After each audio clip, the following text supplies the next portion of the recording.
friends, good afternoon, or good evening, as the case may be.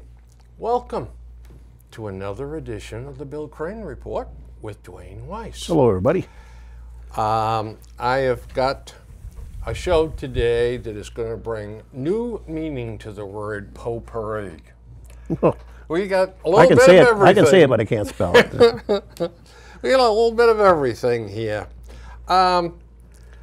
First of all, however, Duane, I know that you are very familiar with high finance and a big bucks kind of guy. I only read Wall Street Journal. I'm not one of that. Giselle Bundchen Brady, her income for last year was released today. Let's see if she beat me this year. What do you suppose she made last year? I'd say 45 million. Well, I'll tell you, it was an off year for the young lady. What? $30.5 million. Jeez, that's how. I'll tell you. Does this come with food stamps now? I'll tell you. She'll be on signing up for unemployment or something. $30.5 million, the highest paid model in the world. All a freak of nature. Yep. I give her a lot of credit. You in the gene pool, that's what happens. I give her a lot of credit. She's beautiful. Yep. And she's cashing in on it. You know, John Henry is a brilliant mathematician. He can outthink a computer doing math problems in his head. Okay, I'm pretty sure he can.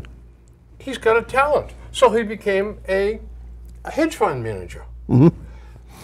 You know, people with talent, I don't begrudge them. No, absolutely not. They're cashing in on their God-given talent. Yep. That's a lot better than stealing stuff. Anyway, there's an ad that I find absolutely mind-breaking on TV now. Shows the Buick dealer. The Buick dealer. The Buick GMC dealer. Central Buick GMC. And they got some knucklehead up on the roof. Oh, on the roof, walking along. Yep. I always thinking, please fall off there. Yeah, and he screams out, "We make car buying fun." Yeah. What the hell is fun about paying $40,000? I don't know. For a Buick LaCrosse? I don't know. Great car. No, nice car. But $40,000, and that's fun? Yep. I mean, this guy should be arrested for false advertising, and I think 6 to 8 years in prison. Yeah, knucklehead. Listen, you're going to buy a car. It's an all-day process. Oh, it is a pain in the I know some people that go 3 or 4 times back. I don't do that. If I don't like what it's saying, I walk. That's it. You know, I've got things here a little. Oh gosh, I hope I don't have things all backwards here. But nonetheless, I think I do. Well, I don't know. No, this is going to be embarrassing. Well, all right. There we go. I got it straightened out now. Good. What is your favorite episode on Seinfeld? On Seinfeld. I like the Soup Nazi one. The Soup Nazi? Yeah, that's a good one. That was a good one. The Briss is my favorite. That was on the other night. Oh, was it? It's been. I've seen them all 2 or 3 times, but it's been a lot of years. But the Briss is also has in it Kramer trying to find Pigman in the hospital. Oh yeah, I remember that. That was a good one. And George parks his car, and a suicide jumper lands on it at the front entrance to the hospital. I remember that. That was a good Those were the 3 components of the show. It's hilarious. I love the Briss, though. Oh, God. He's a beauty. Anyway, I just thought I'd share that with you folks. Those were classics that I don't think were. I don't know. Maybe Bill doesn't agree with me. I like Big Bang Theory. Yeah. I like the writing on that thing. I do too. And I like the character, how they develop those characters. Yeah, the characters are great. Yep. Except I hate them. Well, you don't like them. No, I don't like them either. Oh, God, they make my skin crawl. Yeah, I was that Sheldon. I said, why don't you choke that guy? Well, I have a lot more problems with the little guy with the goggles.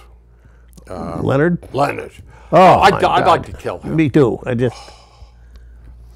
Can we talk? You know that You know, he's Penny's, well, I guess he married her now. Yeah. In real life, they actually did go together. She lived with him for a while. Really? He owns a vineyard someplace, and they were boyfriend-girlfriend. Oh, my God. I said, God, No, that's even that's worse. disgusting, isn't it? I mean, that's enough. Oh, mercy.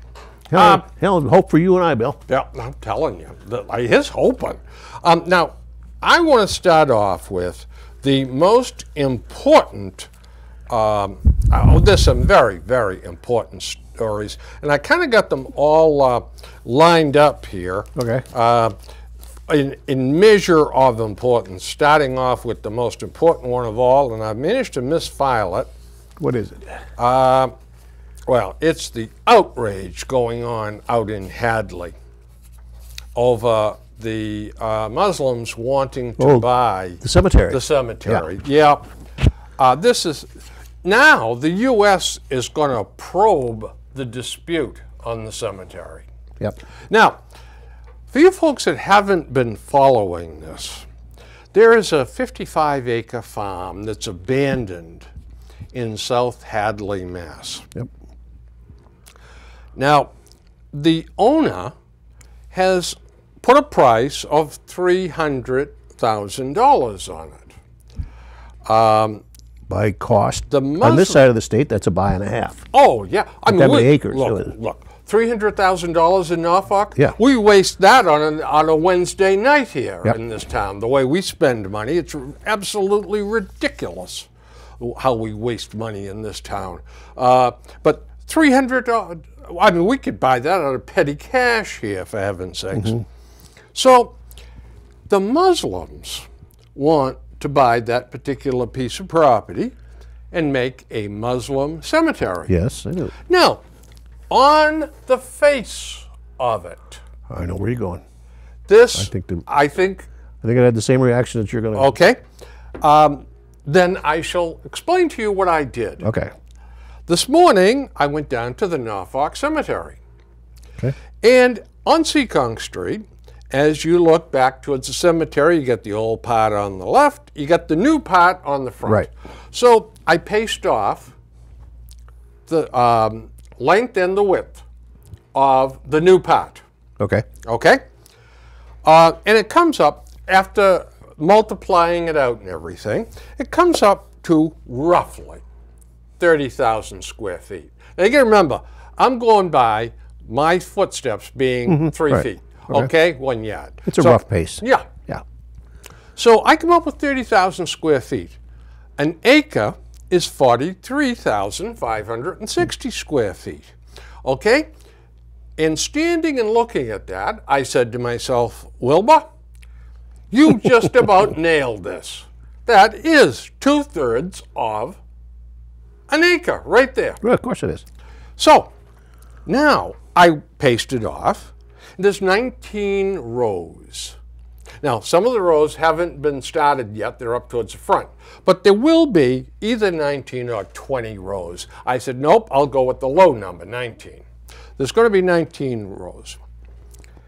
Now, in a row, there are roughly 18 stones going across. Now, I said to myself, well, no, wait a minute now. That's not just one body buried there. No, sometimes there's 2 or 3. Yeah. So I took a number of 2.5. Okay. And I multiplied it times the number of headstones there. And I came up with 855 people buried there. Yep. In that 2/3 of an acre lot. That's probably true. Yeah. Mm-hmm. So here you're looking at 55 acres out in South Hadley. Do the math. And so at the meeting with the selectmen, they said, we project that we will bury 10 to 15 people a year. Yeah, that was ridiculous. Now, they said, so the selectmen said, now wait a minute now, I know you folks don't use vaults. That's another, or even caskets most times. But in Massachusetts, by the way, that didn't come out in this article either, but what the hell, it's from the Globe. Since when did they ever, publish all the facts? But you have to use a vault. Yep. You cannot bury a casket in the state. So they agreed, the Muslims agreed they would use a vault. For now. All things are subject to change, of course. So anyway, if 2/3 of an acre, and I'm going to round up a little. Yeah, sure, of course. If 2/3 of an acre will yield spots for 1,000 bodies, well, and you divide 15 into that, what's that, about 6 times 10, about 60 years? Yep, 60 years worth. Now, Times 50 some acres. yeah. So, what is going on here? They must have plans for the other, let's just say, make it easy, for the other 50 acres. 50 acres, that's correct. Sure. So what are they planning on doing with the other 50 acres? You sure can't wait that long for a burial because you're talking 500-600 years here, I think. I didn't do the math either. No, but I mean, we're talking a long time. Yeah, longer than the lifetimes Yeah. of you, me, and all of our descendants times 10. So there's got to be more to this story. Something is not coming to surface here. That's exactly right. So last night they had a meeting out to South Hadley. This came up again. Yeah. Okay, I thought. Oh God, they're going to fight about this Okay. thing forever. So it came up at the selectmen's again because the town has the right of first refusal. Okay. This guy said he wants $300,000. Then it gets murky because I swear that the Muslim offer was $192. But it might have been $292. Okay. I don't know. But anyway, so the town, again, for the 5th time, refused to exercise the right of first refusal. Okay. What are we to make of this whole mess? I think that the Muslims at some point in time, 10 years from now, 20 years from now, will go to the town and say, you know, we're not utilizing any of this property, but this would make a wonderful retreat area for young Muslims. Yeah. Or a wonderful, we could put in a retirement home for old Muslims or blah, blah, blah. And I think the people out there just don't want an influx of Muslims. And I think that's what it's all about. Probably. Yeah. But I would be hesitant to support that program in that when they first said about that many bodies in that space, and the fact that they did not use caskets, most commonly caskets, they put them in a shroud and just put them in the ground. Where they're getting their groundwater from. I know it's probably safe. I don't know if it is or not, but I would be very uncomfortable drawing my well from there. But like you said, the state of Massachusetts requires it. But who's to say that 5 years down the road, or 10 years, or 2 years down the road, they don't go to court, go to the state Supreme Court, and they said, "Oh no, that's religious freedom. You can't stop it. You can't prohibit it." And the Looney Tune that our courts come out with. If we ever get through all the stuff I have today, I'm going to point out how many crazy decisions judges have come up with lately. It's just unbelievable. But anyway, I don't care one way or the other, to be honest with you, about what goes on out in South Hadley. But all I can say is, wish I had $300,000. there's more to this story than meets the eye. And I wish I had written down exactly where it was, but they used the number 300,000, and they also used 192, I swear. Maybe it was 292. I don't know. Well, all right, so we will continue to monitor the goings-on in South Hadley. We will keep you informed. Well, here's quite a story. Sailor gets a year for taking illegal photos. Hartford, Connecticut. A Navy sailor was sentenced to a year in prison yesterday for taking photos of classified areas inside a nuclear attack submarine while in port in Connecticut. Christian Saucier of Arlington, Vermont, appeared in federal court where a judge also ordered him, but this judge is tough, to serve 6 months of home confinement during a 3-year period of supervised release. He pleaded guilty and made unauthorized detention of defense information and had faced 5 to 6 years in prison. This is good. No, was he a sailor on yes, that? Yeah. On that sub? You know, it doesn't say. Okay, because there's. But his lawyer said Saucier took the photos knowing they were classified, but did so only to be able to show his family and future children what he did while he was in the Navy. Okay, it might have been a. Go ahead. Go ahead. If he was part of that submarine force or command, he knows damn well how restricted those things are. He's a sailor on active duty. That's right. He knows from the get-go how restricted it is. I used to call on General Dynamics, and I used to go into where they would make the first part they made in Quonset, Rhode Island, and big part, and then they take them down to Connecticut, and they start putting them together. And I could go in when my tooling was being used up to a certain point, and there was rooms that they said you can't go in there. It was classified. There was information. Of course. I didn't know a left-hand widget from whatever that doohickey was, but still they didn't want me in there, and I respected that. That's right. And if they tell me I can't go in there, I'm not going there and say, "Whoa, what's that thing for?" Yeah. You know. We have a lot of secrets. Yep. And they are absolutely necessary. They are positively necessary. And the New York Times or the Boston Globe, they think that there shouldn't be such a thing as secrecy. Everything should be open. Everything should be open. Let's invite the Russians in and the Chinese in. Anyway, this moron deserved a heck of a lot more than a year in jail. Well, he had to be something on there because you don't just wander off. Say you're in the Navy, you walk into an air base or the naval base, and you walk by a submarine and say, "Oh, I think I'll just go see what that looks like inside." You can't walk in there like that. No. You've got to have. Listen, he passage. was on active duty. He got in there, and they said, "Sure, go. It's okay. Go walk around. Just don't touch anything, you know." And he did this. And the lame excuse, I want to show my future children what I did in the Navy. They're going to look at gauges and widgets and things, and they're going to understand what Dad did in the Navy. Where was this? This was in Hartford, Connecticut. Okay, we're down in Connecticut. Okay, someplace by Mystic or the sub base. It doesn't say. It's probably it was in Groton. It was probably for Groton. In Groton. Yeah. There's an atomic sub sitting there. Oh, I know. That's just open to the public.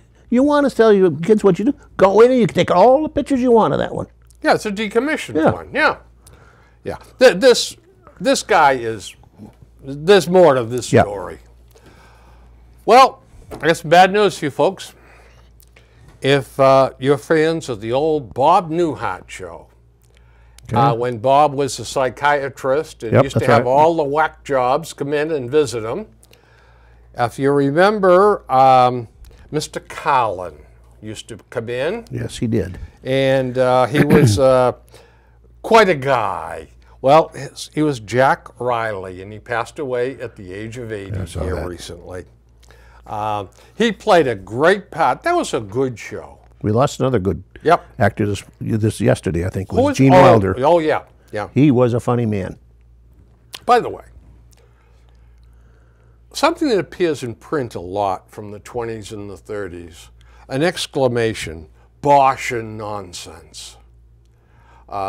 Bosh was a sort of a slang word for stupidity. Or you never hear anybody say that anymore, do you? No, I haven't heard that in years. No, maybe we're hanging around with the wrong class of people. Maybe we moved on, I think. You think the gray temples and the gray hairs had something to do with it? Now, I'm going to attack something here that I consider to be a big problem. Cruelty to dogs. Okay. This is a big thing. It could be. I'm sure it is. And as well it should be. Yep. Okay? But people buy dogs. They lock them up in their apartment in the morning, feed them, put down some water for them, and go to work. Yep. The poor dog needs to go out and pee. It certainly does. Yep. But until the owner comes home at 6 o'clock at night, he just walks around with his legs crossed. That's right. Then, if he's lucky, they'll take him right out for a walk. But if the owner, be it man or woman, the crowd at work is going out for a few beers after work, the dog has to sit with his legs crossed until 10:30 or 11. Mm-hmm. I don't consider that to be responsible ownership. No, you know what? Some of them dogs, particularly, let's talk urban.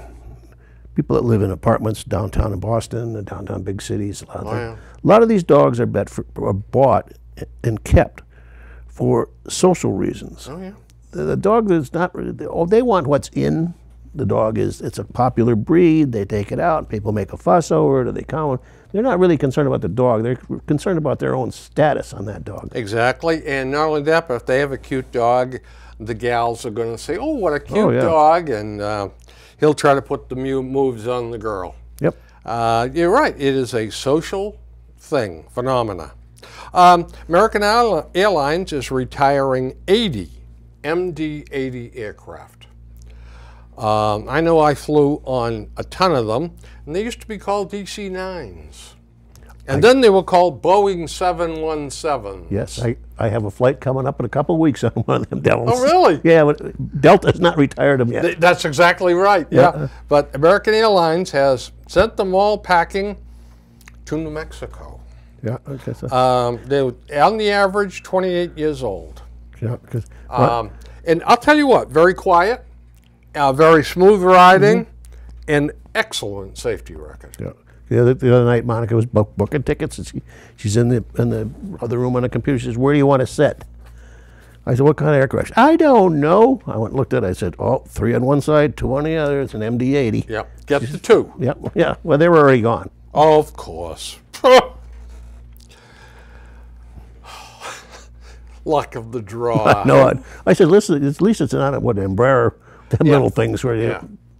Yeah, you don't have a lot of room in the Embraers, I'll tell you. You know they're small when where that ramp walks out. It doesn't work. They got to walk from the ground up and on little steps. You know, I prefer the Embraer Dash, the twin propeller, to the jet. Believe it or not, I think there's more room in it. I think so too. Well, we had a story here not long ago that we reported on that the new president, Duane, of the Philippines. The Philippines, yes, he did. He campaigned on a pledge to rid the country of drug dealers. Shoot a drug dealer, I'll give you a medal. Yep. The national police chief, vigilantes, have the national police have shot and killed 712 suspects. That's right. Vigilantes have totaled 1,067. This is quite a number. That it certainly is. It's probably not a big number for the Philippines, but it's a big number for us. Yeah, Duane is said to have incited the wave of killings with his vow to eradicate crime. He said to the police should shoot to kill when they encounter members of organized crime or suspects who violently resist arrest. Human rights advocates have been horrified by the killing, but Duate's popularity has soared among a large segment of Filipinos weary of crime and enthusiastic about his pledge to halt drug dealers. I anticipated that was going to happen when we talked about this several weeks ago. Because Philippines being the Philippines, it's the climate there has been that different for, I don't know, since I knew the Philippines existed. They used to say a good day at the beach in the Philippines, only 4 people got killed that afternoon on the beach. You know, life was cheap there. We've got something to talk about here. I'll skip out of order. Okay.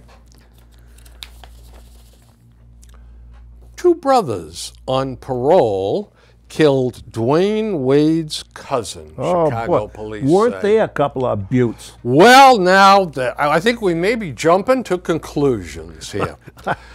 We can risk that, I think, Bill. Because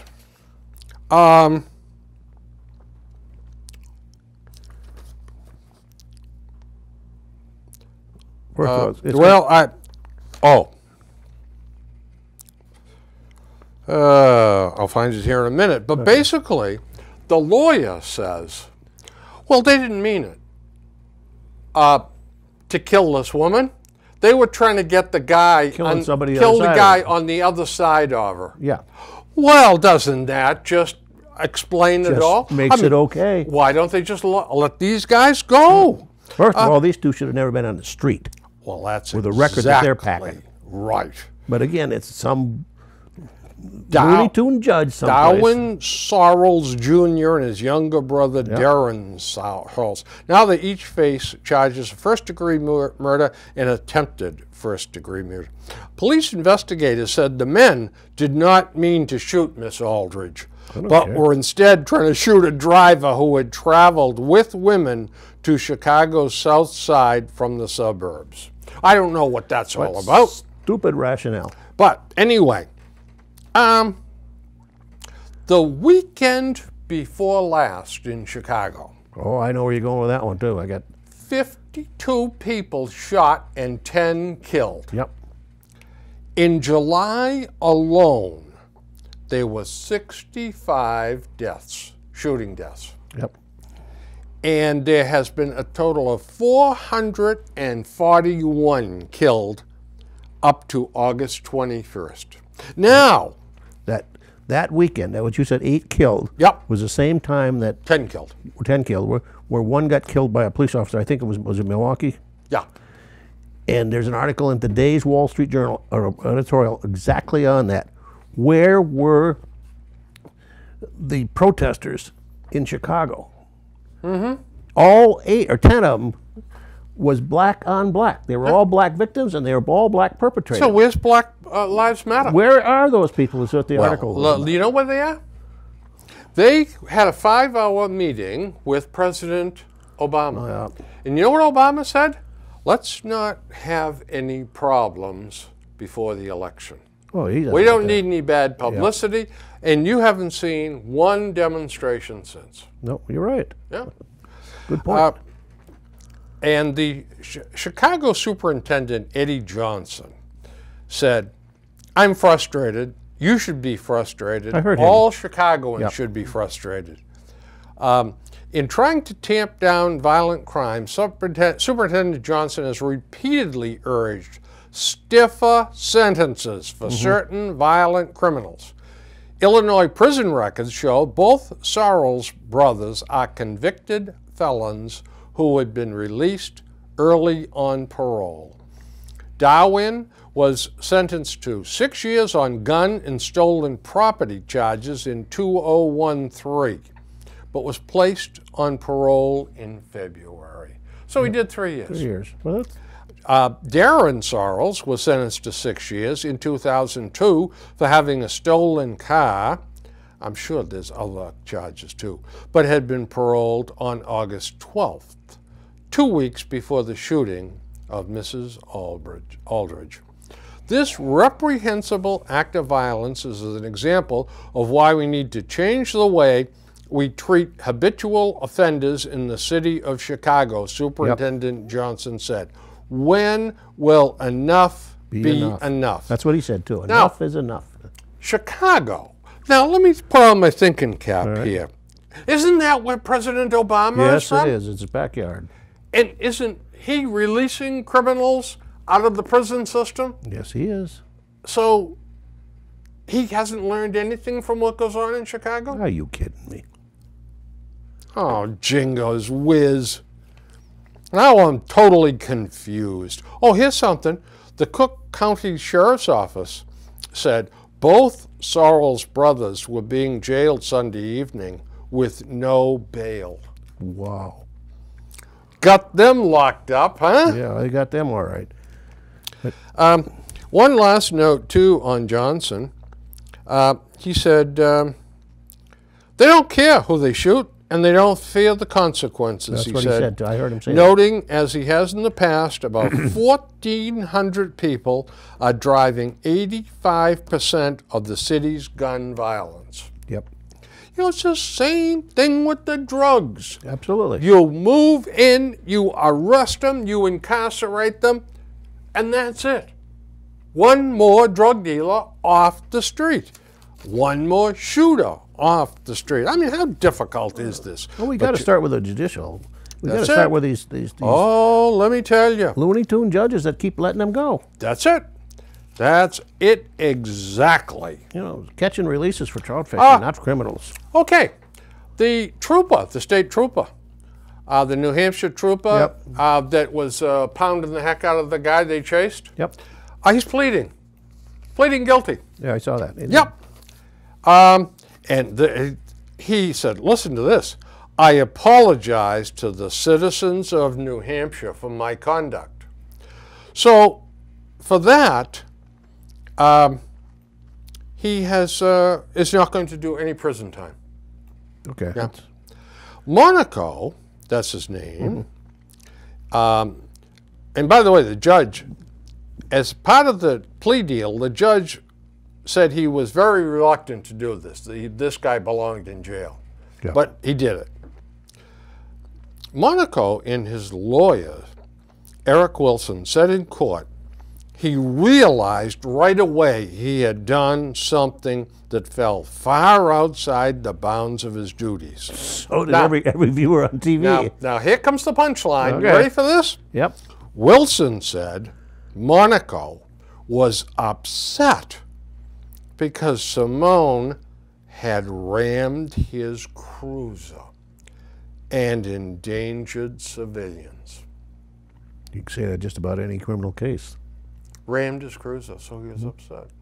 So they figured that law and order is just out the window. We could just pound this guy into a coma. At least he got ordered he could never be in law enforcement again. Yeah. Now, what happens to the guy, the Massachusetts one? Well, he's fighting it. He's fighting it. Yeah. Don't believe your lying eyes what you saw on TV. That's right. That was a clone of mine. That wasn't me. Wasn't me. No, they can manipulate those tapes, you know. You ever watch Cops? I'm sure you have. That guy will get caught with a big bag of crack cocaine in his pants. They're not my pants. Yeah. They're not your pants. I don't know whose pants I was wearing. I don't know where they come from. I don't know who put them in there. I don't know who put it in there. Hey, by the way, this car you're driving, it's got stolen plates on it. Where'd you get it? A guy gave it to me. A guy must have come along. What was the guy's name? Eddie. Yeah, always some stupid thing like that. And so where'd you meet Eddie? I don't know, in a bar. Yeah. And so he just gave you the keys to the car and said, he says, use it. Yep. Oh, man. When this guy had a fairly new Infiniti, where'd you get the car? I bought it. Yeah. Well, who? Well, from Leroy on the street. Well, I paid, how much you pay for it? $200. You don't think that this $50,000 automobile should sell for $200? I don't know. Leroy said we want $200, so I gave it to him. I don't know anything about prices. The Bangor Howard Johnson is going to close. I don't know the Bangor Howard Johnson. I know. It's up there right by the main pike. That's probably. Is it? Did it have it's got a motel. Yeah. Oh, I probably stayed there. And it is. This is the motel over here. This is the restaurant. It's one of two left in the country. Oh, you mean the last Howard Johnson? Yep, Howard Johnson's. Yep, and the last one, by the way, is doing very, very well. Where would Lake George, New York. Okay, see, I didn't know that one. Yeah. So, and he says, fortunately, the Lake George restaurant appears to be on solid ground. We're doing great, said the owner. We're going to do some renovations this winter, spruce it up, and keep going. Good for him. Yeah.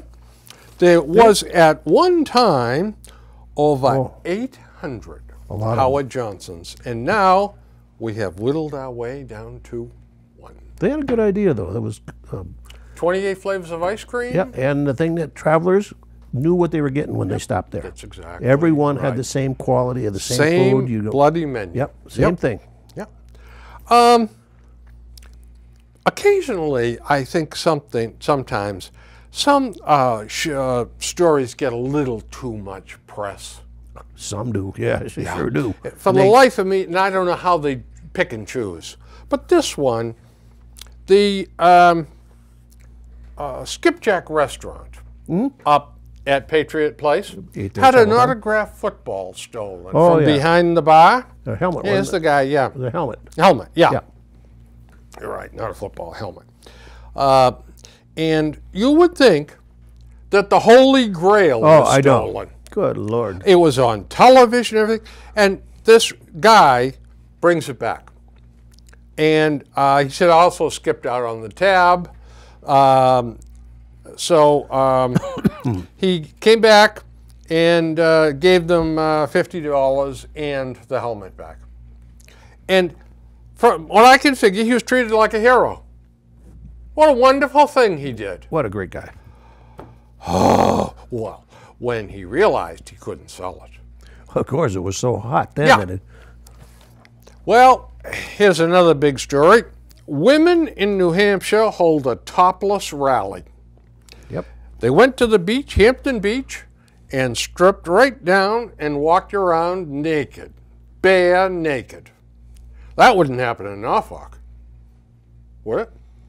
I'm going to say, looking at some of them in Norfolk, I hope not. Oh, good. Well, our ratings ought to skyrocket now. Not any of our viewers. Oh, all right.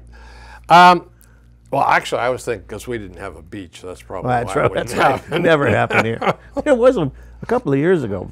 Vermont's got this law. A lot of people do that.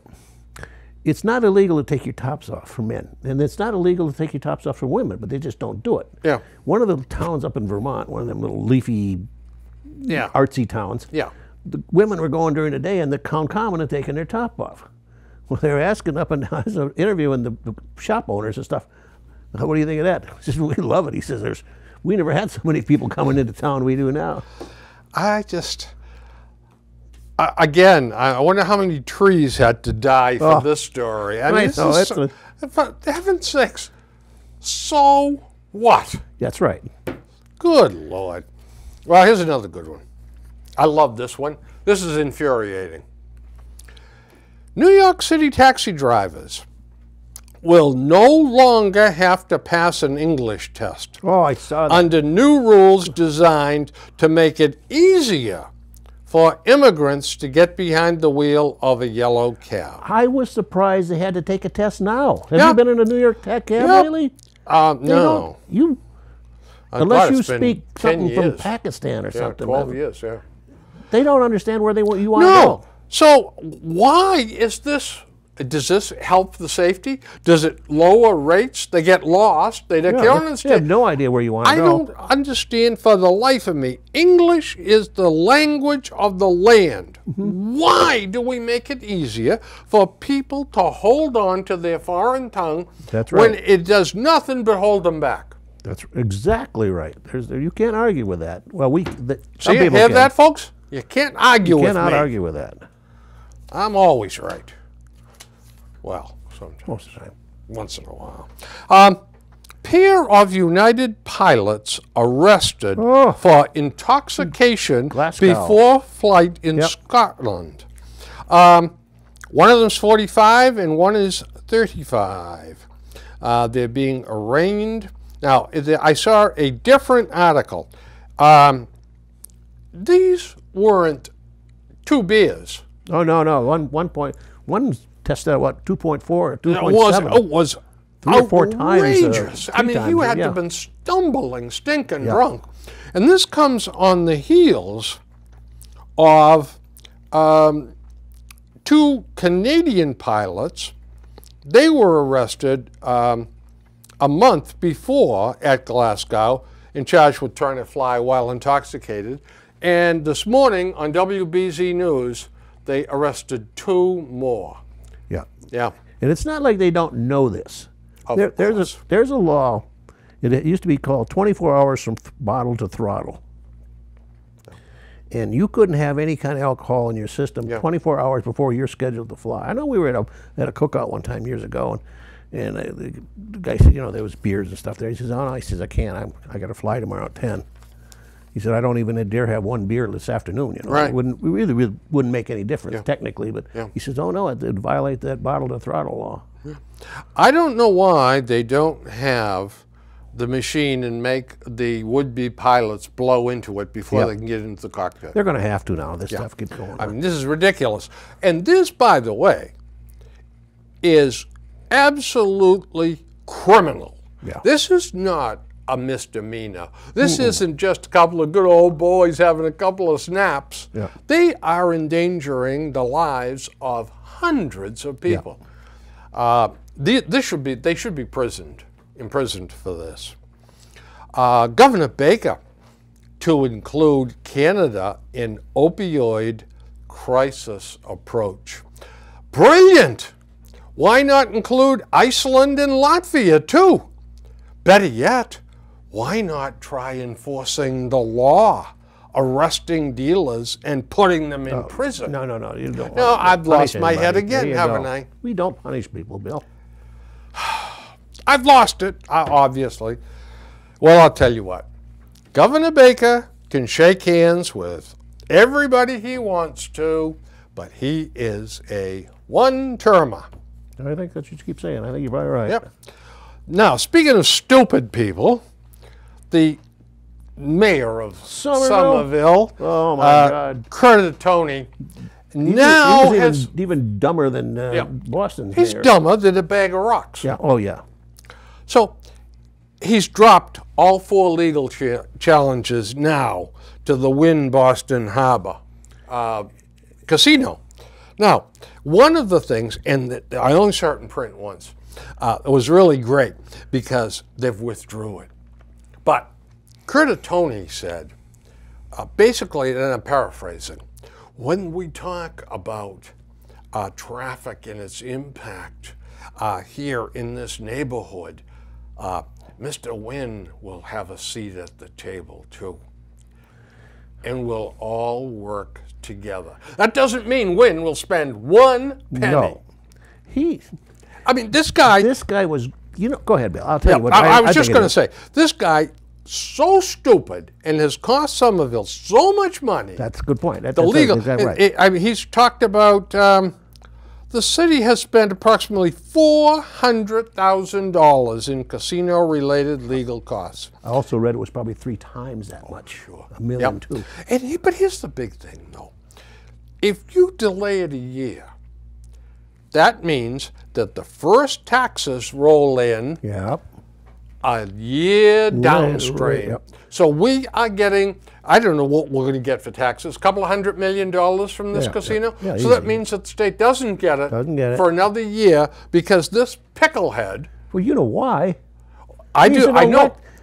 Look at the publicity he got day after day after day of this over and over. He couldn't buy this kind of money, or couldn't have that kind of money to buy that kind of. It's all for his own political gain to do that. Absolutely. That's why Walsh was doing it in Boston. He knew damn well he couldn't. He spent $2 or $3 million. He knew damn well he wasn't going to win. But you know, Wynn outsmarted them both. Oh yeah, because he just said, "Okay." Wynn is not afraid of these small town despots. Nope. And he paid off, City of Boston got a one-time payment of $400,000 or something, and this bozo here just didn't get anything. Nope. All he did was just gum up the works. Yep. Oh, absolutely. And I can't believe that that's responsible governing to do that. You know, some of these impact studies with the casinos and other things too, they're really hypocrites. And the biggest one around right now is the town of Foxborough. Yeah. When the park or Plain Ridge down there opened that up, they have to pay out a contingency to the surrounding towns for the impact supposedly that they. Who made the biggest fuss? Foxborough. Mm-hmm. Oh my God! It's going to add traffic. It's going to add and drunk drivers on the road. My God, Foxborough, you got Patriot Place in the stadium there. You're putting you lock up Norfolk, Rentham, all the surrounding towns on game day or this last weekend with this Country Fest thing. You do this consistently. You lock up everybody. And you're worried about a little slot parlor? And they're whining, oh my God, we got to have... Where is our money for we can't even get out on Route 1 on game day? You know, and then this drunk driving thing, well, they didn't have as many arrests this year, but last year they had 300 and some people arrested for drunk driving. That's the ones they detained. How many, if you've got 300, 3,000 drove out of the parking lot drunk? Only 3,000? Or more. Yeah. So don't tell me this, that the Plain Ridge is a hazard because people will drink there. Well, what happens at the country and western hoo-has up there that run till midnight? Yeah. And they're out in the parking lots warming up since noontime. Yep. And they let them drive? Yeah. Every single one of them could get locked up. Yeah. You know, another thing, too. The town fathers from Foxborough, hypocrites, big hypocrites. Totally, after you see this. But, you know, I know that when the Red Sox first thought or talked about the Pawtucket Red Sox and how they, you know, there's some problems with the physical plant there, and that, you know, they either need to upgrade it or they need to look at a new place. One of the ideas that was put forth was this land across the street from Patriot Place. Put a baseball stadium in there with seating for 15 or 16,000 people, and you could play small high school football games in there. Exactly, would be perfect. And it would be a gold mine. And the Red Sox would love it. I mean, close to Boston, and Foxborough just unilaterally said, no way. Why? I don't know. You'd think that it's just sitting there as a parking lot now. That's it. Yeah, I don't know. Well, okay. Rolling right along. This is good. This doesn't get me too mad. The Smithsonian sent me this. I get the magazine, so I get beat on all the time. Do not bend. Do not bend. I know. Usually some stupid junk inside. There's nothing. Yeah. There is nothing. There's a letter, an envelope, and this stupid thing. Why can't I bend that? It's folded. It doesn't say under penalty of law, does it? No, Go ahead but you know why? Go ahead, then bend it. But you know what they do this for? So you'll open it up to see what's in there. Because they think I'm stupid. Well, Bill's and then I'll say, well, Bill's putting that back in the envelope. Yeah. I want to appeal to Go ahead. Parents, grandparents. Pediatricians push back on vaccine hesitancy. There's a movement now, folks, not to get your children vaccinated. Oh. And it used to be, and it still is to a certain, but it's something called Tamara. Was a movement out for a while. They thought Tamara was causing autism. That's been disproven. But you got wackos like Howard Stern's wife going on the air talking about the dangers of vaccination. Well, now you got a whole new generation going. They don't believe in vaccination, and you ask them why, or the pediatrician, because there's no more disease. There's no more measles, mumps. Nobody gets that anymore. Why should I get my kid vaccinated? And they're trying to tell them there's no more mumps, measles, et cetera, because kids got vaccinated. But you know what happens? Some idiot on a talk show like Oprah's said, you know, they're investigating connections between these vaccines and outbreaks of this stuff. Yeah, exactly. Yeah, some half-baked theorist. Well, of course, the disease, you don't see it very often anymore. Everybody used to get measles. Bill and I had measles. Sure. Your parents had measles. Some of your kids had measles. I had weasels, too. Weasels, yeah. Chicken pox, all that. But chicken pox, whooping cough. Yeah, but now you get the vaccinations and it goes away. It's not that the disease is gone. German measles. German measles, too, yeah. It's not that the disease is gone. It's just suppressed. That's it. That's it, exactly. Yep. Polio. I mean, God. Well, here's quite a story about a young lady from Sharon. Oh, okay. Yep, I know that one. 23 years old. Sharon, her name is Bloom, Emma Bloom. She got on the MBTA and pulled out a knife and refused to pay to ride on it and told the conductor she would not speak with him because he was a male. Well, the conductor then told her to pay or get off the train. and Bloom attacked him with punches, bites, and kicks, and then spat at him. Bloom bit his right wrist. Now, a witness also reported that Bloom held an unopened knife above her head while screaming at other passengers. Richard Sullivan is a spokesman for the T Police Department. He is one tough dude. You know what he said? I'm all ears. The MBTA employees deserve better than this. They shouldn't be physically assaulted and attacked for simply doing their job. You didn't say she was naughty? No, oh. No. In fact, the more I look at this picture, I remember a couple of dates I had with a girl from Sharon that ended up sort of like this. Probably a granddaughter. Yeah, in fact, I still have the bite marks. Yep. You heard it here, folks, first. Breaking news. Breaking news. Well, here's an outrage. I hope you're going to contain yourself over this. The U.S. soccer team has cut their starting goalie, Hope Solo. Oh, yeah. Who is one She's pretty good. fine-looking lady. Yes, she is. I don't think I'd cut her off my team. But you know why? For disparaging comments about Sweden. Yep. And this is really something. She called the Swedes a bunch of cowards for focusing on defense against the three-time defending champion U.S. team. U.S. Soccer President Sunil Gulati said Solo's comments were unacceptable and do not meet the standard of conduct we require from our national team players. She wasn't PC. Yeah, and she engaged in trash talk in sports. Can you imagine that? What? That doesn't go on, does it? Good Except Lord. in football, baseball, basketball. And soccer. And soccer. And hockey. Yeah. But other than that. But this lady said something.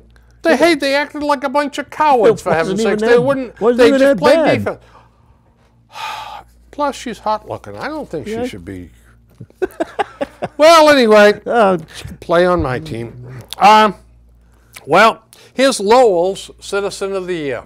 Which one is this now? This is a fellow by the name of Brian Caputo. Okay. Who would not pull his 2007 GMC Envoy over when the police tried to stop him for speeding and operating erratically. He turned down a dead-end street, and then, when he realized it was a dead-end street, turned around and smashed into two police cruisers.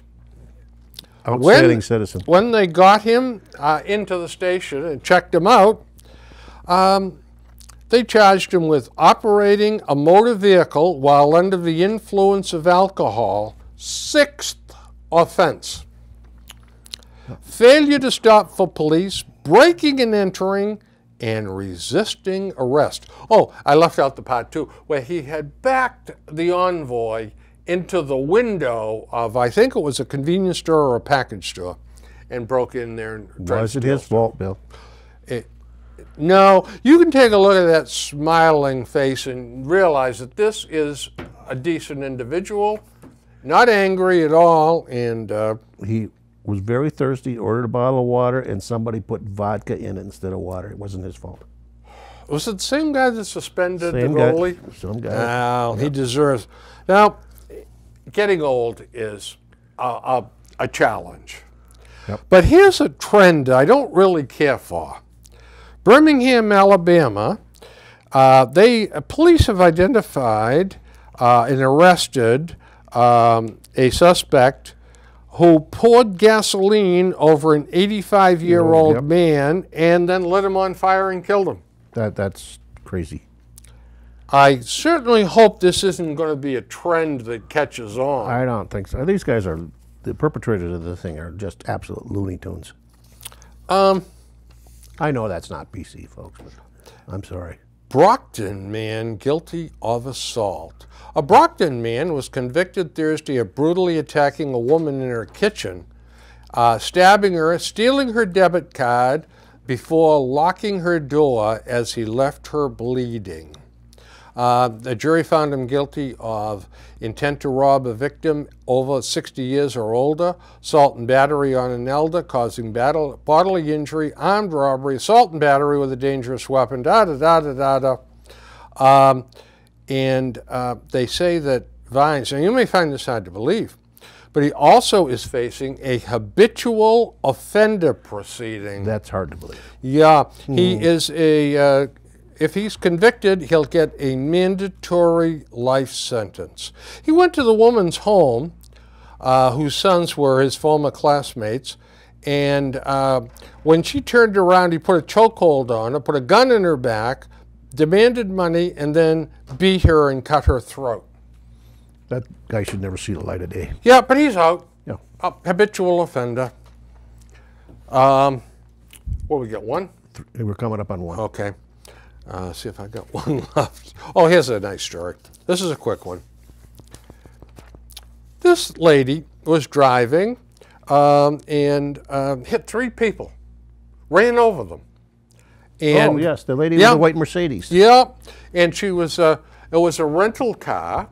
Yep. And no one's really sure how she got the car. Then it turned out she had no driver's license. That's a shocker, too. Yeah.